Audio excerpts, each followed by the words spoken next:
The House Intelligence Committee passed the latest version of CISPA by a 18-2 vote, and they did so through a closed door vote. So there's already a lack of transparency when it comes to the latest version of CISPA. But if you can remember back in 2012, the reason why it didn't pass is because it violated online users' privacy. Now, government officials were looking for an update to the National Security Act of 1947. Of course, that act has absolutely nothing to do with the internet. It doesn't include anything about the internet. So it's understandable to want an update, especially when it comes to cyber attacks against the United States. But if you want to update the law, you can do so without violating the privacy of individuals in the U.S. Now, you would think that the latest version of CISPA would have protections for online users, but that is actually not the case. In fact, one of the two representatives that voted against it was Representative Jan Schakowsky, and she says that she proposed amendments to CISPA that were just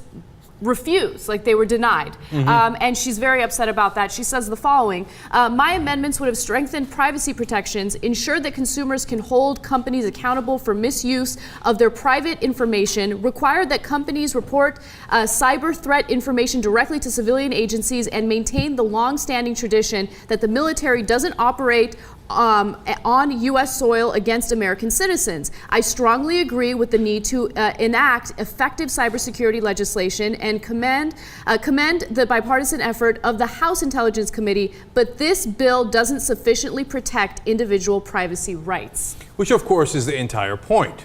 So they had a lot of trouble with this because the internet roared last time this came up.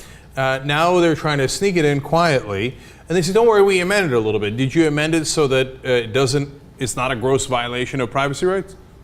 No, we didn't amend it that way. Right. We just want to repass it. And so we hope you're not paying attention. In essence, government officials can spy on your online activity, including your browsing, without obtaining a warrant. In fact, the co-founder of Reddit, Alex Ohanian, talks about it a little bit in a viral video that he released recently. Let's take a quick look at that. If someone wants access to our private home or to our mail, we would say, well, go get a warrant, right? CISPA basically says, not necessary. Your digital privacy is irrelevant. Today, I'm really hoping to get in touch with Larry Page, CEO of Google. I wasn't able to get Larry's direct number. Noodle, you're gonna help me with this, okay? Thank you for calling Google. I'm just gonna keep pressing 0. They don't even bother with hold music. Come on, Google.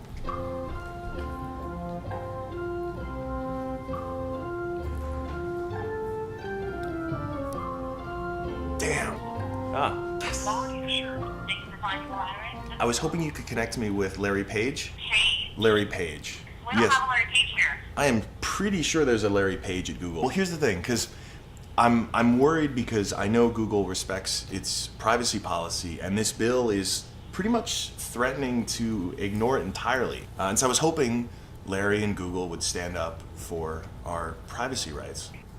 Now, he's trying to rally, support for the opposition to CISPA, and I love that he's doing that. He's been a very outspoken opponent of CISPA, and of course, the Young Turks are too. But another component of this story is the fact that the media is completely asleep at the wheel. No one is talking about this at all, even though our privacy rights are being violated.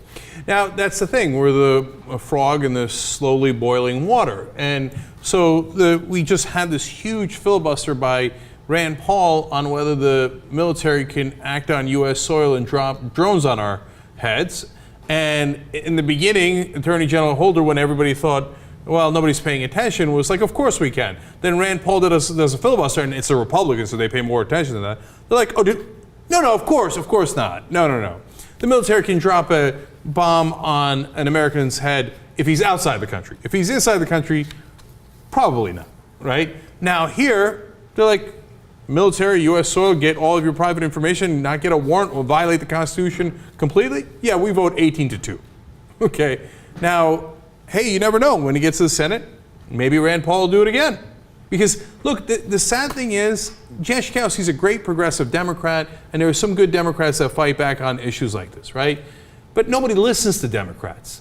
The person who listens to Democrats the least is the Democratic President Obama. Like, if Jan Schakowsky is in favor of something, President Obama's like, A progressive. Like I would listen to a progressive. 0% chance he would listen. Zero. Doesn't care. In fact, he brags about it. He kicks progressives and then goes, look at me. How bipartisan am I? I spit at my base and my voters and my fellow party all the time. It's like that's his big point of pride. But if Rand Paul or a Republican comes around and says, hey, wait a minute, why are you spying on Americans? Clear violation of the Constitution. He'd be like, a Republican? So how sad is it that our remaining hope is a Republican from Kentucky?